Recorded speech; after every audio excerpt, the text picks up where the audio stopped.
네, 안녕하십니까. 이제 3교시를 시작하도록 하겠습니다. 13주차 3교시. 음, 앞서 우리 이제 인지치료에 대해서 첫째 시간하고 둘째 시간에 같이 공부를 했는데요. 셋째 시간에는 합리적 정서 행동치료, 우리 책 11장 284페이지를 참고해 주시면 되겠습니다. 합리적 정서 행동치료는 REBT라고 이제 보통 그렇게 이야기합니다. REBT는 Rational Emotive Behavioral Therapy 이렇게 해서 그 앞자를 따서요. Rational의 R 그리고 Emotive의 E 그리고 Behavioral B 테라피의 T 해서 REBT라고 이제 그렇게 보통 이야기를 합니다. 그래서 REBT는 합리적 정서 행동 치료 이렇게 이제 알고 계시면 되겠습니다. 그래서 REBT 이 합리적 정서 행동 치료는요. 앞에서 우리 배웠던 이제 1, 2교시에 배웠던 인지치료와 좀 유사한 면들이 많습니다. 왜냐하면은 인지치료도 그 사람들의 생각이나 인지, 사고 이런 것들을 굉장히 중요하게 생각하고 그런 부분들을 강조했는데 마찬가지로 합리적 이 정서행동치료도 사람들의 인지가 생각이 사고가 그들이 가진 문제의 어떤 중요 원천이다 라는 것들을 가정하고 있습니다. 그래서 REBT는 현재 가장 널리 적용되고 있는 대표적인 인지행동 치료 중의 하나다라고 이렇게 이제 평가를 받고 있습니다. 특히 1950년대에 이 상담심리에서 특히 정신분석 치료라든가 우리가 앞서 배웠던 행동주의, 행동치료 이런 것들이 아주 융성하던 그런 시기였어요. 그때 이제 그런 것들이 주류를 이루던 때에 인지적인 이런 요인의 중요성을 강조하고 또 구체적인 개입 방법 이런 것들을 제시함으로써 행동치료가 그 지평을 이렇게 넓혀서 이제 인지 행동이라는 말이 들어가잖아요. 우리 합리적 정서 행동 치료에도 이 behavior이라는 행동이라는 언어가 들어가는데 이 행동 치료의 어떤 지평을 넓혀서 인지 행동 치료로 발전하는 데 중요한 기여를 했다. 이렇게 이제 보실 수 있겠습니다. 자, 그러면 본문으로 넘어갔어요. 이 합리적 정서 행동 치료의 창시자는 바로 앨리스라는 학자인데요. 앨리스가 그 중요하게 생각하는 게 바로 이제 인지적인 부분이다라고 보는 거죠. 특히 이제 합리적이라는 말이 합리적이라는 이 합리성 이 말이 합리적 정서 행동 치료에 아주 중요한 그 키워드다 이렇게 이제 보시면 되겠습니다. 그래서 앨리스의 합리적 정서행동 치료 R, Rational, Emotive, Behavioral 테라피라고 해서 REBT라고 한다고 했죠. 원래 1955년에 합리적 치료 RT였어요. RT에서 출발해서 61년에 합리적 정서 치료 이제 행동이라는 말이 없어요. 이걸 거쳐서 93년에 다시 합리적 정서 행동 치료 REBT 그래서 RT, RET, REBT라는 이름으로 개명을 해서 지금 인지행동 치료 중에 하나다 이렇게 여러분들이 아시고 계시면 되겠습니다. 그리고 합리적 정서행동 치료는요, 내담자의 어떤 정서적 행동적인 증상의 근원이 합리라는 말이 굉장히 중요한 키워드라고 했잖아요. 그래서 비합리적인 신념 때문이다 라고 그렇게 이제 이야기를 하고 있습니다. 우리 앞에서 인지치료에서는 뭡니까? 역기능적인 어떤 신념이라고 그런 이제 그 개념을 썼는데 비슷한 말입니다. 역기능적인 우리 그 인간의 삶의 어떤 역기능적인 그런 신념처럼 마찬가지로 비합리적인 이런 신념들이 우리 인간의 어떤 정서라든가 행동 이런 부분에 좋지 않는 영향을 준다 이렇게 보시면 될 것 같아요. 그래서 이것을 합리적인 신념으로 수정해주면 자연스럽게 증상이 치료된다고 주장합니다. 여러분들 가장 중요한 그 합리적 정서 행동 치료에 대한 설명입니다. 내담자가 가지고 있는 정서적인 만약 어떤 행동적인 증상이 있다. 그럼 그 증상의 근원이 뭐냐? 바로 비합리적인 신념이라는 거예요. 그럼 비합리적인 신념 때문에 그렇기 때문에 신념을 합리적으로 바꿔주면은 자연스럽게 증상이 치료된다 이렇게 주장하는 거죠. 자, 그럼 인지치료에서는 뭡니까? 만약에 어떤 정서적, 행동적인 이런 뭐 문제가 있다 라고 한다면 그러면 어때요? 거기에 대한 역기능적인 어떤 생각 이런 것들을 바꿔주면 된다라고 했잖아요. 그러니까 비슷하죠. 그래서 합리적 정서행동치료는 합리적인 사고방법을 반박하고 교육을 해주는 거예요. 그러면서 정서적 문제와 행동적인 문제들을 치료하는 인지적 행동치료다. 예, 그렇게 이제 이야기할 수 있습니다. 여러분, 인지 행동적인 치료다라는 그 이야기가 나오죠. 그래서 우리 앞에 있었던 인지치료와 유사하게 합리적인 사고방식을 가질 수 있도록 그렇게 하면 행동과 정서가 바뀌게 된다라는 그런 이야기가 됩니다.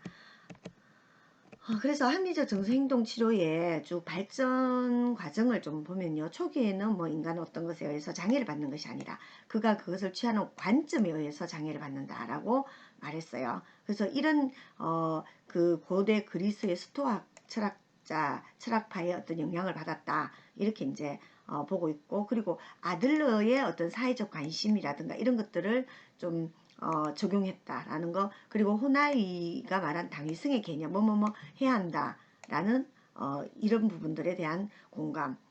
또 1959년에 비영리 교육기구인 합리적 삶을 위한 연구소라는 여기에서 집단 상담과 개인 상담을 통해서 REBT를 처음으로 적용했다. 이렇게 이제 발전 과정을 볼 수 있고요. 62년에 다시 이제 심리치료에서의 이성과 정서에서 체계적이고 종합적으로 자신의 치료 이론을 제시하게 됩니다.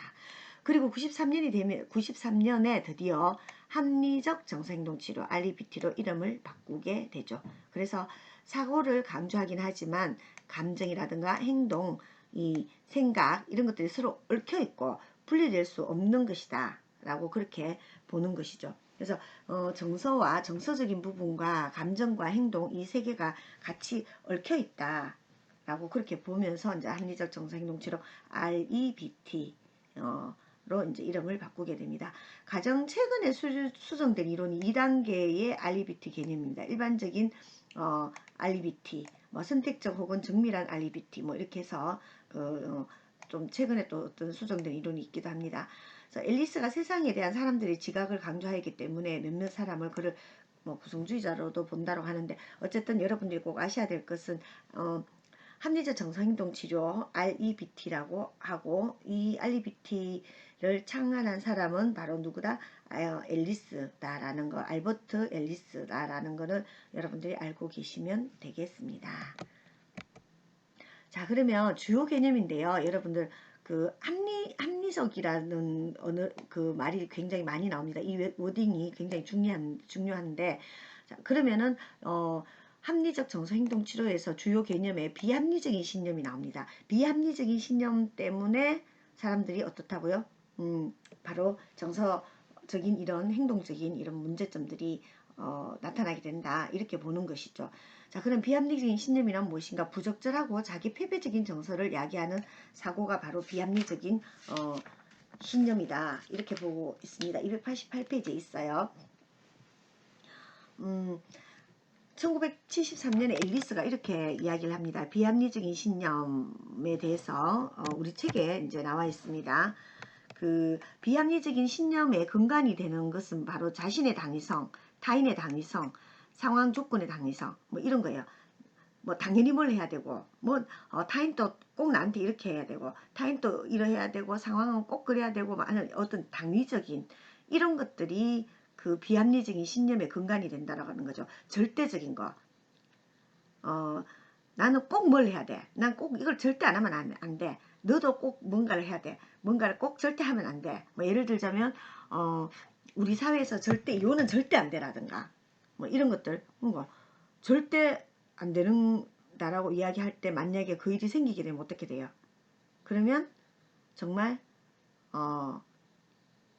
굉장히 그 상황을 타개해 나가기가 힘들겠죠. 예, 그래서 이제 이 당위성에 의해 가지고 비합리적인 신념이 생긴다 이렇게 보고 있습니다. 그래서 우리 책에 보면요. 사람은 주위의 모든 주요 인물들로부터 항상 사랑과 인정을 받아야 된다. 이렇게 이제 비합리적인 신념을 갖고 있는 거예요. 근데 우리도 이제 누군가가 나를 미워하거나 싫어하면 그걸 굉장히 못 견디잖아요. 근데 왜 우리가 그러면 왜 못 견디는가? 바로 이것 때문이라는 거예요. 모든 사람은 주위의 모든 인물들로부터 항상 사랑과 인정을 받아야 한다. 근데 사랑과 인정을 항상 사람들이 항상 받을 수는 없잖아요. 그래서 못 받게 되면 어떻게 됩니까? 실망하고 괴로워하고 우울해하고 분노하고 또 불안해하고 이런 것들이 이제 감정적인 것들이 나타나게 되는 거죠. 그러다 보면 이 감정적인 것들이 또 뭡니까? 행동으로 문제 행동으로 나타나기도 하고 그렇게 되는 거죠. 그래서 이제 이런 비합리적인 신념들이 문제가 된다라는 거죠. 그리고 두 번째가 가치 있는 사람이라고 인정받기 위해서는 반드시 유능하고 모든 영역에서 완벽하게 일을 성취해야 된다라는 비합리적인 신념을 가지고 있다라는 거죠. 사악하고 나쁜 사람은 반드시 비난받아야 하고 엄한 벌을 받아야 된다. 근데 사악하고 나쁜 사람들도 비난 벌을 안 받을 경우도 많아요. 근데 우리가 잘못한 사람은 무조건 벌을 받아야 된다라고 생각하고 있으면 어떻게 되겠어요? 만약에 벌을 받지 않을 때 그걸 못 견뎌하는 거죠.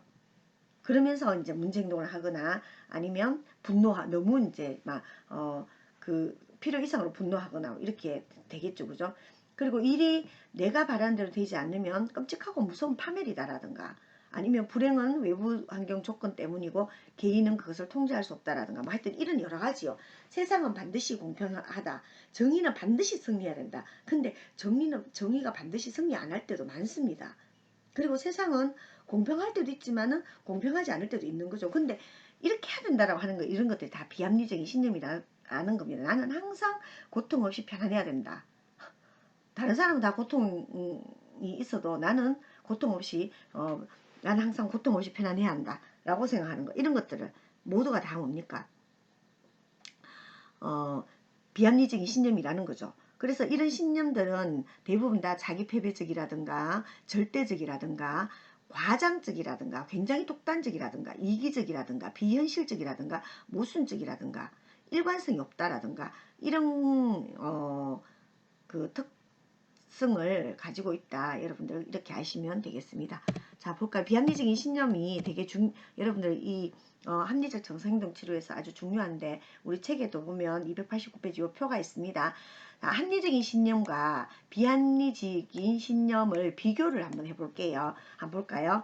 논리성으로 보면 논리적으로 모순이 없어요. 합리적인 신념은. 근데 비합리적인 신념은 논리적으로도 모순이 많다. 그리고 현실성으로 봤을 때 합리적인 신념은 경험적 현실과 일치합니다.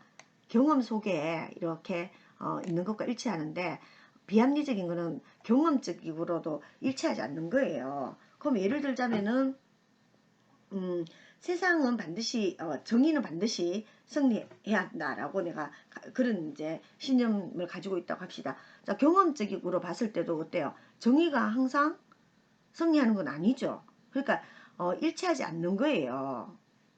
이렇게 그쵸? 이럴 때 우리는 이거는 비합리적인 신념이라고 보는 거죠. 그 다음에 실용적으로 봤을 때 삶의 목적 달성에 도움이 된다. 합리적인 신념은요. 근데 오히려 비합리적인 신념은 삶의 목적 달성에 방해가 된다라는 거죠. 그러면 정의는 무조건 승리해야 된다라고 한다면은 자 이거는 뭡니까 비합리적인 신념이요. 반드시라는 거, 절대적이라는 거 이런 것들은 비합리적이라고 볼 수 있는데 절대적이라고 생각하게 되면 어때요? 내 삶의 걸림돌이 됩니다. 이런 것들이. 그리고 융통성이 있고 경직되어 있지 않습니다. 합리적인 신념은요. 경직되어 있지 않아요. 이 세상에 절대적인 게 없잖아요. 절대 존재가 있나요? 절대적인 게 있나요? 없습니다. 절대 안 돼. 나는 절대 뭐 사고가 나지 않아. 나는 절대 뭐 불행하지 않을 거야. 이게 있을 수 없잖아요. 근데 이제 그렇게 해서 융통성이 없고 이렇게 되면 절대적이고 극단적이고 경직되어 있으면 비합리적인 신념이다라고 볼 수 있다라는 거죠. 그리고 파급 효과는 어떠냐? 합리적인 신념은 적절한 정서와 적응 행동에 영향을 주게 되는데 비합리적인 신념은 부적절한 정서와 부적용적인 어떤 행동들을 유발하고 유도하게 된다. 이렇게 이제 볼 수 있습니다. 그래서 비합리적인 신념은요, 비합리적인 사고를 유발합니다. 그리고 결국 부정적인 어떤 감정이나 행동을 유발하게 되고, 비합리적인 신념은 결국에는 논리적으로 모순이 많고 경험적 현실과 일치하지도 않을 뿐더러 절대적이고 극단적이고 굉장히 경직되어 있다, 이렇게 볼 수 있겠죠. 그래서 앨리스는 비합리적인 어떤 신념의 특징으로 비논리성, 비현실성, 비실용성, 융통성 부족, 결과적으로 정서적, 행동적 문제를 유발한다, 이렇게 이제 보았습니다. 예, 여러분 요 부분만 잘 알고 계셔도 굉장히 좋을 것 같네요. 자, 그러면은 이런 하나씩 보면 비합리적인 그 신념을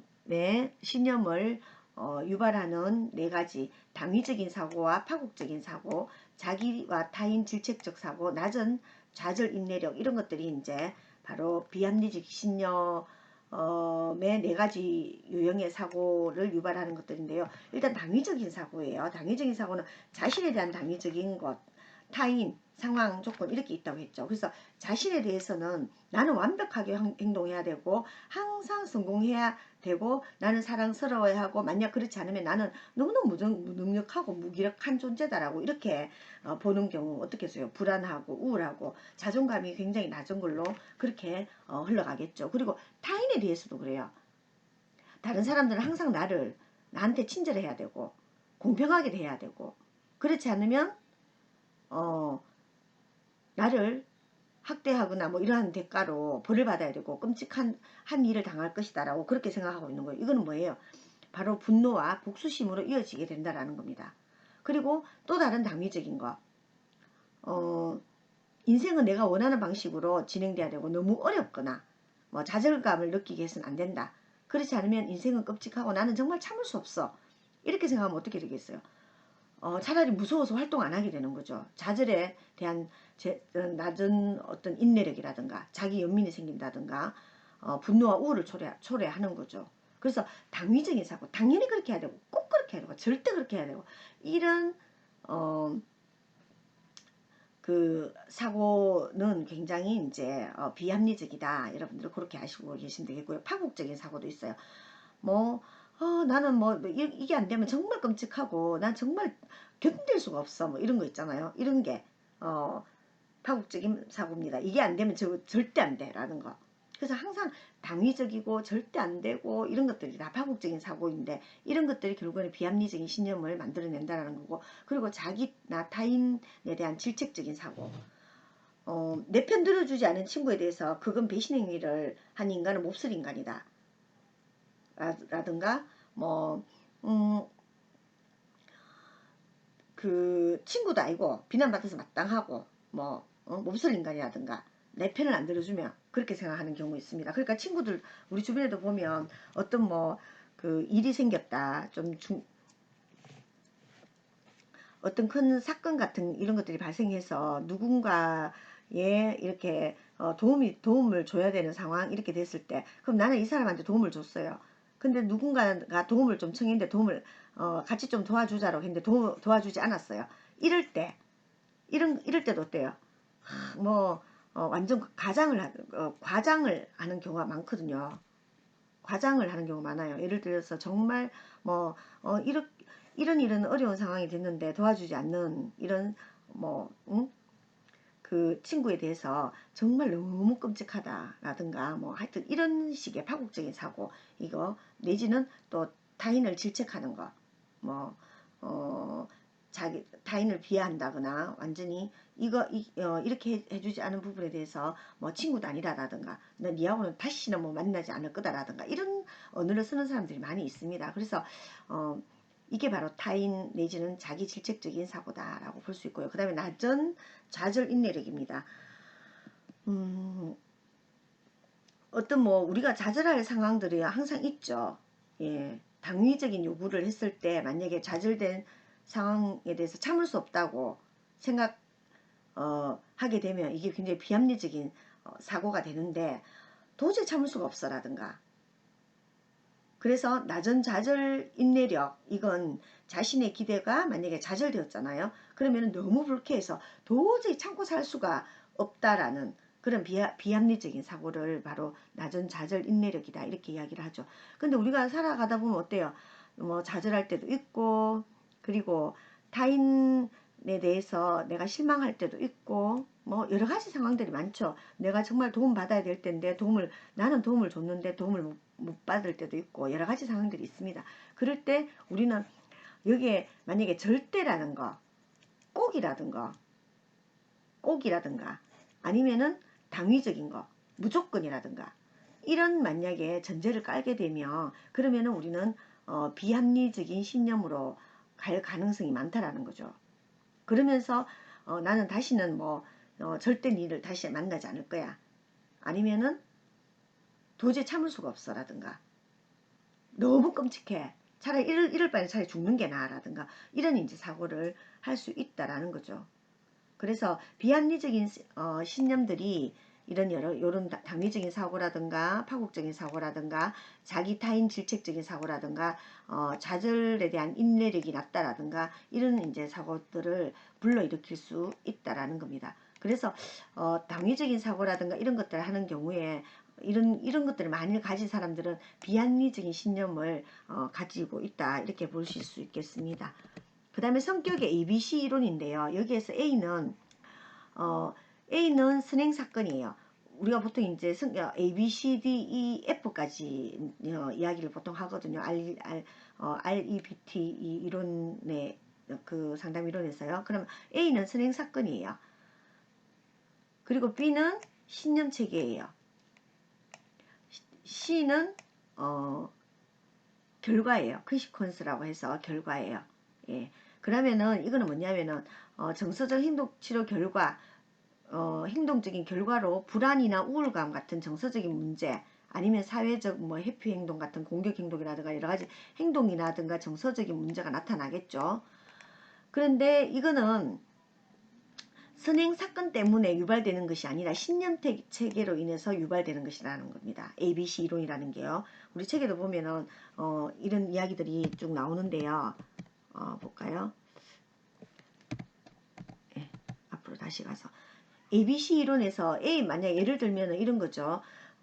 나는 지금 잠도 안 오고 C라는 내담자가 왔는데 C라는 어떤 행동적인 결과, 정서 행동적인 결과가 나타났어요. 그래서 불안하고 우울하고 잠도 안 오고 너무 가슴이 두근두근거리고 이렇다. 그리고 막 화가 막 불같이 막 화가 날 때도 있고 갑자기 그냥 확 우울해질 때도 있고 막 그래요. 근데 이런 행동에 대해서 막 이렇게 상담을 하다 보니까 왜 그러냐 물어보니까 선행 사건이 있었어요. 어떤 일이 A라는 사건이 있었어요. 이혼을 했어요, 이분이. 근데 이혼을 했는데 이혼 때문에 그런 게 아니라, 이혼이라는 이 선행 사건 때문에 그런 게 아니라 신념 체계인 B가 있어요. 이혼을 하면은 인생이 너무너무 실패한 거다 라고 생각하는 거. 절대 이혼을 하면 안 되는데, 당위성이죠. 절대라는 말이 들어가요. 절대 이혼을 하면 안 되는데 이혼을 한다라는 거는 삶을 실패한 거야 라고 생각하고 있는 거예요. 그러니까 뭡니까? 지금 불안하고 우울하고 수면 불면증이 생기고 아니면 가슴이 두근두근거리고 하는 이게 이혼 때문에 그런 게 아니라, 이혼은 이제 인생의 끝이야, 끝장이야 라고 생각하는 비합리적인 신념 때문에 어떤 시가 일어났다라는 거예요. 그래서 A라는 이 선행 사건이 있어요. 이혼이라는 게 있어요. 근데 이혼도 이혼은 정말 내가 싫어하는, 아니면 내하고 정말 말도 안 통하는 어떤 상대와 이제 관계를 좀 청산하고 새로운 내가 출발을 하는 거다. 새로운 내가 삶을 새롭게 시작하는 거다라고 생각하면 그렇게 우울하고 분노하고 막 숙면을 취하지 못하고 가슴이 두근거리고 막 그렇지는 않을 것이다라는 거죠. 바로 이게 이제 ABC ABC 이론입니다. 성격의 ABC 이론이다라고 볼 수 있죠. 그래서 여러분들 가만 생각해 보면 그렇죠. 앞에 인지치료도 마찬가지입니다. 인지치료도 마찬가지인데 그 하나의 인지적인 오류들 때문에 그런 거죠. 그럼 예를 들어서 어떤 분이 굉장히 불안해하는 거예요. 내일 내가 그 이제 제 주변에 어떤 분이 코골이 수술을 하시는 거예요.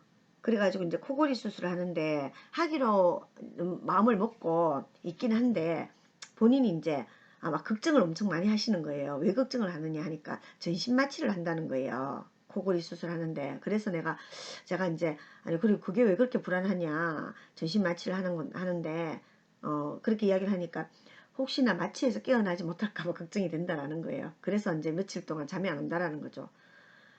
그러면 이분은 뭐예요? 코골이 수술은 본인이 선택한 거예요. 그럼에도 불구하고 불안하고 막 이렇게 잠이 안 오는 이유는 잘못된 신념 때문인 거죠. 지금 여기에. 그쵸? 잘못된 신념이 뭐예요? 어, 혹시나 그 깨어나지 못할까봐 마취해서. 그럼 뭐 깨어나지 못할 수도 있죠.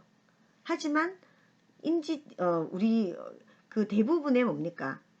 대부분 거의 이 200만 200 뭐 20만 분의 1, 20만 분의 1도 안 되죠. 예, 깨어나지 못할 확률이. 그래서 굉장히 그럴 일은 별로 없다라는 거죠.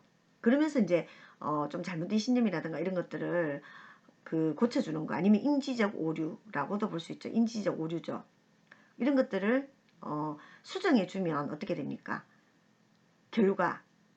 결과는 불안하거나 우울하거나 아니면은 불면증이 오거나 그렇지 않을 수 있다라는 겁니다. 네, 그래서 이제 ABC 이론은 이런 성격 이론이 이런 거고요. 그래서 이제 앨리스가 지적한 인간에 대한 알리비티의 기본 가정은 바로 이런 겁니다. 인간은 외부 환경의 조건보다는 자기 스스로가 정서적 혼란을 일으키는 여건을 만들고 있다. 그러니까 자기 스스로 자기가 걱정을 만들어낸다라는 거예요.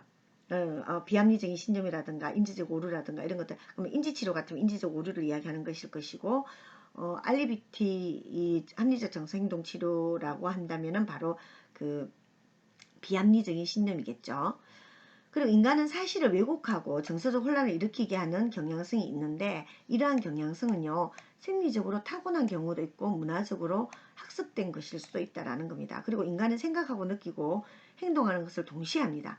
생각, 느낌, 행동. 예. 그러니까 인지와 그리고 감정, 행동 이런 것들을 동시에 한다는 거죠. 그리고 이런 것들은 서로 영향을 주고받는다라는 겁니다. 그러니까 인지치료는 어땠어요? 이렇게 모델이 딱 도식이 있었죠. 근데 앨리스는 이 합리적 정서행동치료 이 세 개가 같이 이제 동시에 일어난다라는 겁니다. 그리고 인간은 자신의 인지적, 정서적, 행동적 과정을 변화시키기 위한 여러 가지 능력을 가지고 있다. 그래서 인간에 대한 또 믿음을 가지고 있죠. 앨리스는. 네. 자, 다음 볼까요? 인간관입니다. 앨리스가 가진 인간관. 그럼 상담 목표는 뭔가? 자기 관심, 사회적 관심, 자주성, 관용, 그리고 창조적인 일에 대한 몰두, 그리고 과학적인 사고, 이런 것들이 이제 자기 수용, 모험 시도, 반유토피아주의, 정서 혼란에 대한 자기 책임 이런 것들이 바로 상담의 그 목표다라고 그렇게 볼 수 있습니다. 우리가 보면 우리 책에 294페이지에 나와요. 자기 관심, 사회적 관심, 자주성, 관용, 융통성, 불확실성을 수용하는 것, 창조적인 일에 몰두하고 객관적이고 이성적인 그런 사고를 하고 자기에 대한 자기 자신을 수용하고 자기가 살아있다는 그 자체에 대해서 기뻐하고 끊임없이 삶을 즐기고 행복함과 기쁨을 창조할 수 있고 그리고 모험에 대해서도 한 번씩 시도하고 장기적인 어떤 쾌락을 추구하고 순간의 쾌락보다는 미래지향적인 쾌락을 추구하고 또 반유토피아주의적이다라고 볼 수 있습니다. 성숙하고 정서적으로 건강한 사람은 이 세상에서 자신이 얻고자 하는 모든 것을 다 얻을 수 없다라는 것들을 인지한다라는 거죠. 그리고 모든 고난을 완전히 회피할 수 없다는 사실을 인식한다라는 겁니다. 바로 이제 반유토피아주의적이죠. 이 세상은 유토피아가 아니라는 거예요. 그걸 이제 건강한 사람들은 안다라는 거죠. 그리고 정서 혼란에 대한 자기 책임. 건강한 사람은 자기 파괴적인 어떤 그 정서적 혼란에 대해서 다른 사람이나 사회를 함으로써 자신을 방어하기보다는 자신에게 책임이 있다고 이렇게 느낀다라는 거예요. 그러니까 우리가 살아가면서 여러 가지 문제가 나타나기도 하고 뭐 정서적으로 혼란이 생기기도 하는데 이걸 나의 문제로 가져온다라는 거죠.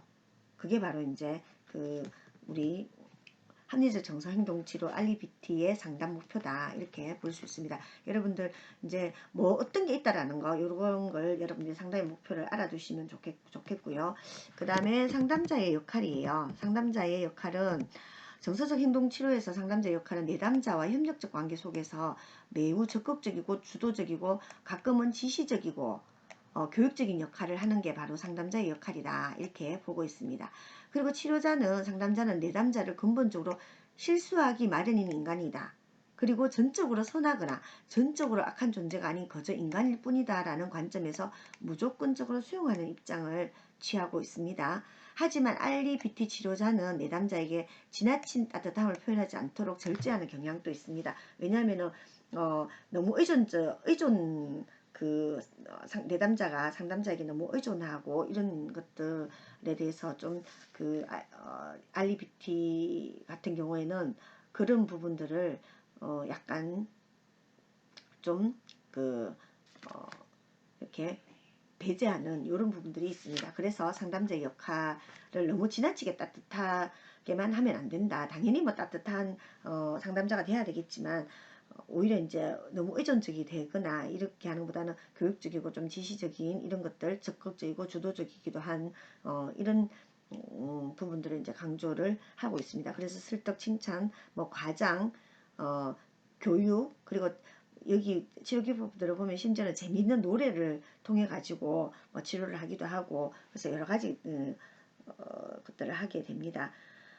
그래서 상담자의 역할을 우리 책에서 보면요. 치료 단계에 넘어가기 전에 책에 보면 296페이지에 여러분들 구체적으로 치료 상담자가 하는 기능이 나옵니다. 기본적인 비합리적인 신념을 발견하도록 도와줘야 되고 내담자가 가진 신념이 과연 타당한 건지 생각해 보게 해야 되고요.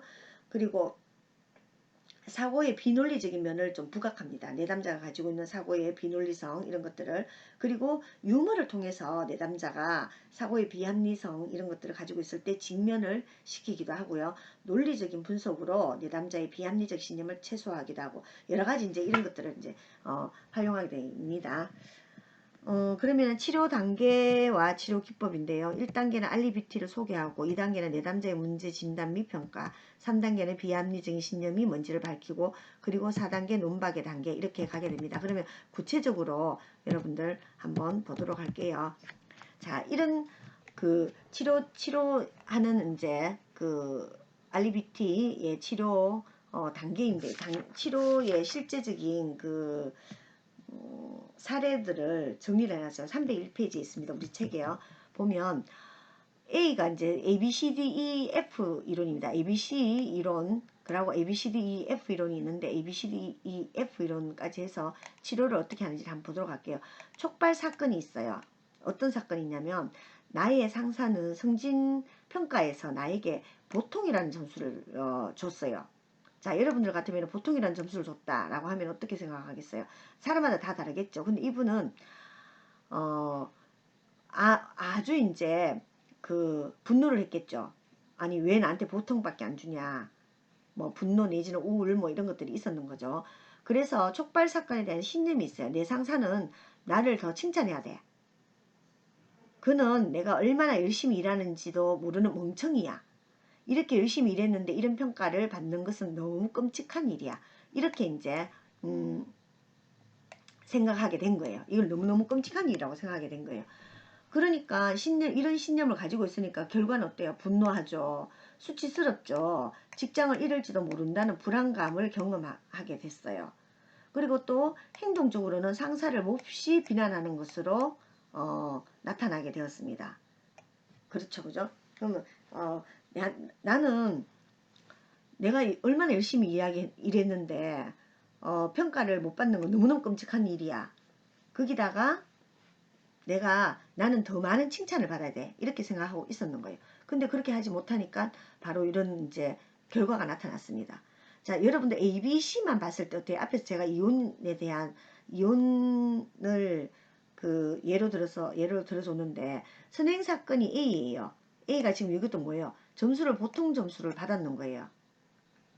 근데 결과는 이거예요. 분노, 수치, 직장을 이루지도 못하는 분노와 불안감, 뭐 수치심.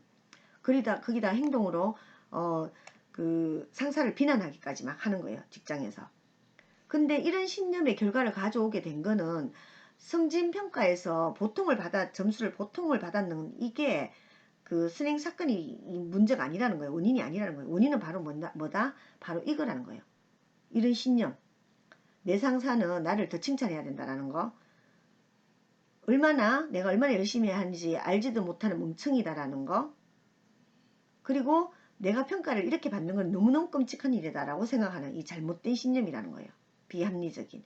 이 비합리적인 신념이 이런 분노와 수치를 가져왔다라는 거예요. 평가에서 보통을 받았는 이 사실 때문에 그런 게 아니라. 자, 내가 학교에서 시험을 쳤는데 90점을 맞았어요. 90점을 맞고 지금 너무 불안하고 화나고 막 그래요. 그러면은 내가 90점을 맞았는 게 문제가 아니라 나는 내 신념을 찾아봐야 됩니다. 그러면 100점 맞지 않으면은 나는 너무 끔찍해. 내가 100점을 못 맞는 건 그거는 있을 수 없는 일이야 라고 생각하게 되면 어때요? 분노하고 우울하고 불안하고 막 그렇게 되겠죠. 이게 바로 ABC입니다. 자, 그럼 여기에 대해서 논박을 하는 게 바로 D거든요. 인지적인 접근으로 논박을 합니다. 그가 한 일에 대해 상사가 가진 정보의 적절성과 평균적인 평가를 받는 것이 정말 끔찍한지 또는 단순히 원치 않은 것인지 따져보는 거예요. 그러니까 정말 끔찍한 건지 단순하게 나는 더 많은 점수를 받고 싶을 뿐인 것인지 정말 그게 끔찍한 건지를 한번 네가 한번 생각해 봐라 라고 하는 거예요. 평균 점수 평균적인 그 정도로 받는 게 그렇게 끔찍한 건지 아니면은 그냥 원치 않는 점수를 받았는 게 그냥 원치 않는 점수를 받았는 건지 정말 끔찍한 것인 건지 여기에 대해서 인지적인 접근을 하는 거죠. 그 다음에 정서적인 방법도 있어요. 두려움을 파국적으로 몰고 가는 경향, 자신의 인생이 자신의 바람대로 되어야 한다는 절대적인 어떤 점들을 지적해주고 파괴적인 감정을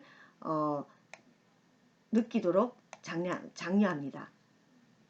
예, 그러면은 정서적인 방법으로 두려움을 파국으로 몰고 가는 경향이라든가 뭐 절대적인 점 본인 이 사람이 가지고 있는 나는 절대로 무조건 나는 절대 뭐 만점을 받아야 되라든가 이런 것들을 이제 가지고 있는 거에 대해서 논박을 합니다. 그리고 행동 전략으로 보상받을 수 있는 것들을 생각하게 해서 소풍이나 창의적인 계획을 만들어 보게 하는 거죠. 행동 전략으로요.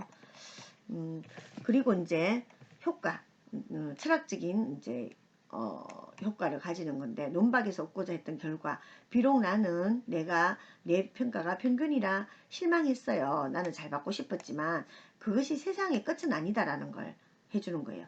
그리고 나는 내 상사가 내 일을 좀 더 잘 알도록 해볼 것이고 내가 열심히 했으니까 그리고 바라건대 다음에는 더 긍정적인 평가를 받겠다 이렇게 이제 생각을 바꿔보는 거죠.